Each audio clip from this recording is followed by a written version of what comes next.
Hey guys, it's me Josh, back with another YouTube video.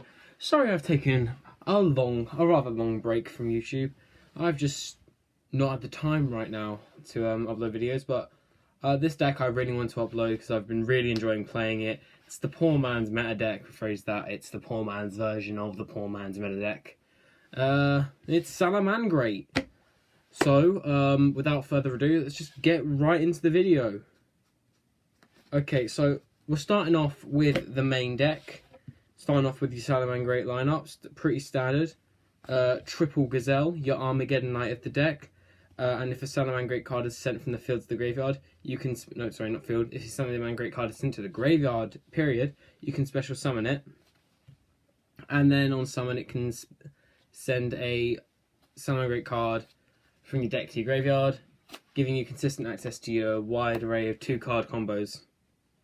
Then going along with that, for the other 2-card combo, you have 3 Salamangreat Spinny. Spinny Foxy is the full... Sorry, Spinny Gazelle is the full combo. It's very consistent. You play enough ways to get to them and recycle them. Spinny can special summon itself from the graveyard if you control Salamangreat, but banishes itself. But normally you'll use it for rank 3 fodder, so it's just very, very good. Then you play 3 Foxy, normal summon, excavate, it's an area 0.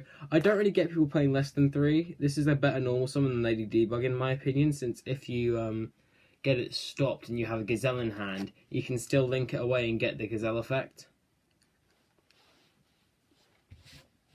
That's all the 3 of Salamangreats. Onto the 1-offs, which are tech choices. Aside from this, Jack Jaguar is a must-of. And then Foul is my personal choice. I don't really like Falco because I don't really feel the need to set more spells and traps from my graveyard. And Foul gives you a consistent access to rank 4s.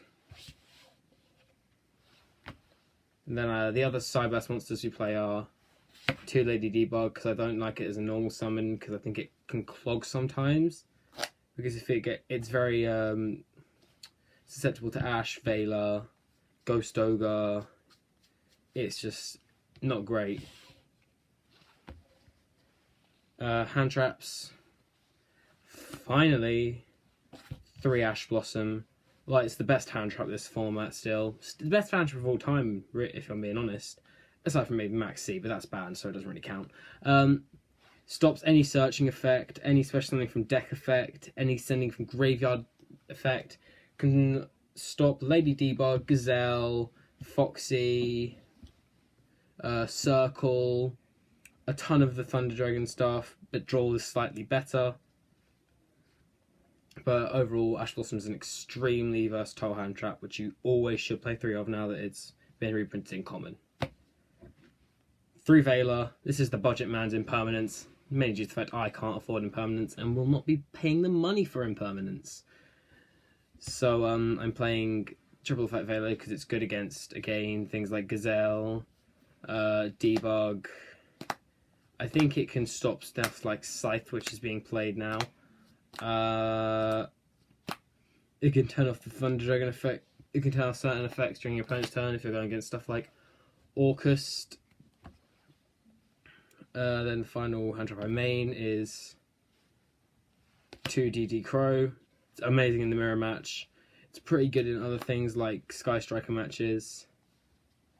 And maybe the Orcust match if you hit the right cards. It's just basically cool Bogre on your opponent's turn. On your opponent's first turn, it's really good. That's the hand traps I play 8. It's quite a small number. I don't play Impermanence or Phantasma because I can't afford them. But if I get Impermanence out of dual power, I will be playing those instead of the Effect Veiler, or maybe alongside the Effect Veiler. Then I play 1 Scythe because I play the Artifact variant. Speaking of Scythe being played now, I play the Artifact variant aside from minus Trap Trick because I'm not paying £45 for Trap Trick. Then I play the 1-off Salamangreat spells, 1 Sanctuary because you need to play it, 1 Fusion of Fire because it's fine if you draw it, it's fine if you don't, it's quite a nice card. Will a Salamangreat, it can be either a Soul Charge or just a free special summon, it's really good. Then the 3-off Salamangreat spells, 3 Circle, it's a quick effect spell, You can activate and draw face to dodge, draw, and lock bird, which is quite prevalent in this format because of Thunder Dragon, of course. Also, it can just make one of your reincarnated Link monsters immune to card effects. Sorry, monster effects. It's quite nice. Then other 3-off spells. 3 Twin Twisters for the back row matchups, and then 3 Called by the Grave because this deck can be quite susceptible to hand traps. I don't play the size in this build because I don't think it's necessary, and if you end up banishing Jack Jaguar, you kind of like are stuck. It's not great. Traps. 2 Raw, because if you banish 1, you're kind of screwed. And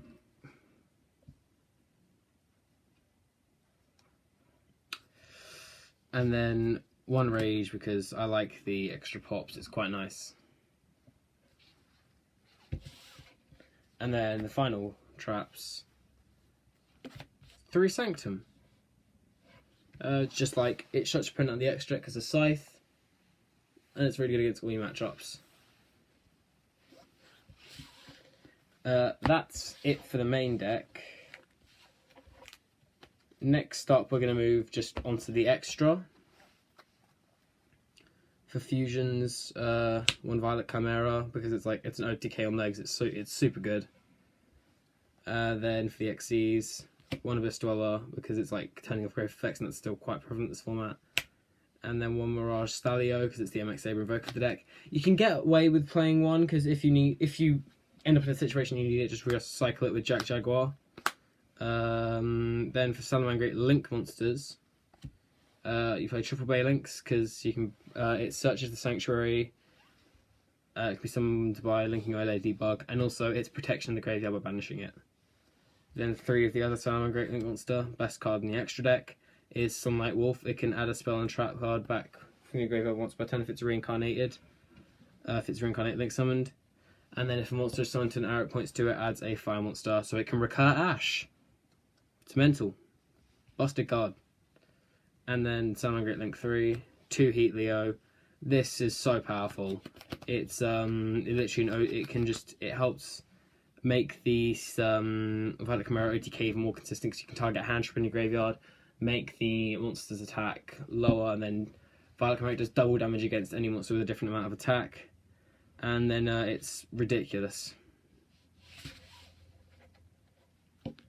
It's just turn 3 kill. It's amazing.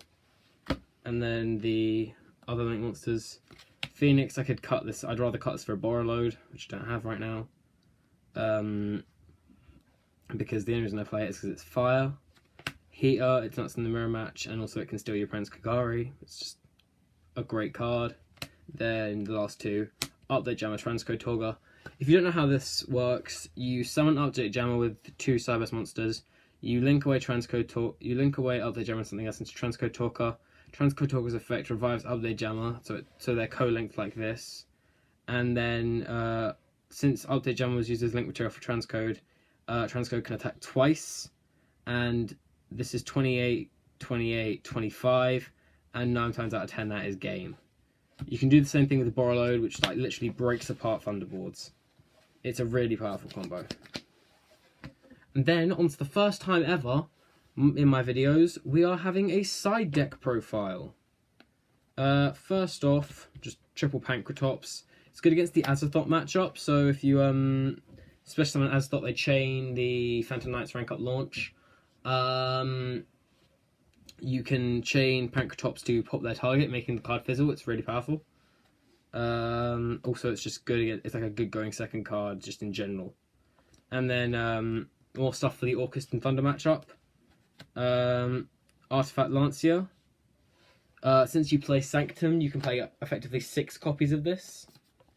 And it's ridiculously good how consistent this just locks your opponent out of banishing cards, meaning they can't banish anything for Chaos Legionnaire, so they can't rip cards out of your hand. Orcus can't banish anything, so they can't make certain plays. It's just altogether really good. And then 2 Ghost Ogre. I like 2 offhand traps, I do. Ghost Ogre is good against the Thunder Dragon matchup because you can just hit like problem cards, like other things. Also, something I didn't mention about the Pankratops that I was just come to my mind is in the Thunder Dragon matchup, in the Thunder Dragon Danger Guard Dragon matchup, you can pop the Zombie Stein or Hot Red with this. It's really good because they have to negate stuff that's on the field, and since Pankratops tributes itself for cost, it can pop them. Then the last monster you play in the side deck is 2 copies of Lava Golem, since it kind of punishes people for trying to play around Sphere mode and only summoning 2 monsters. Also, it can be recurred by Sunlight Wolf because it's fire. Quite nice. Then for the spells, on Fusion of Fire and Super Poly. Just like more ways to fuse into Violet Chimera going second. That's really good. And then if you end up going first in games 2 or 3, triple red reboot to basically secure your raw Sanctum. It's mainly to secure your Sanctum because Sanctum can just win you games if you resolve it.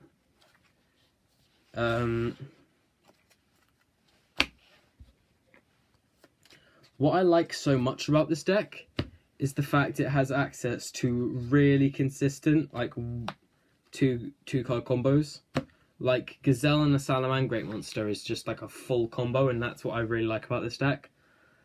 As well as the fact it is literally available with 3 structure decks, and then you can just make it better by spending more money on it, which is like how any Yu-Gi-Oh deck works, but with some decks you have to pay like a really high ceiling to get in to begin with. For example, something like Thunder Dragon, Danger Guard Dragon, you have to buy all the dangers, which is like hundreds of pounds spent on like just a part of the deck, and then you have to buy the Colossus, which is like another £40 per copy, which I think they play 3, so it's like £120.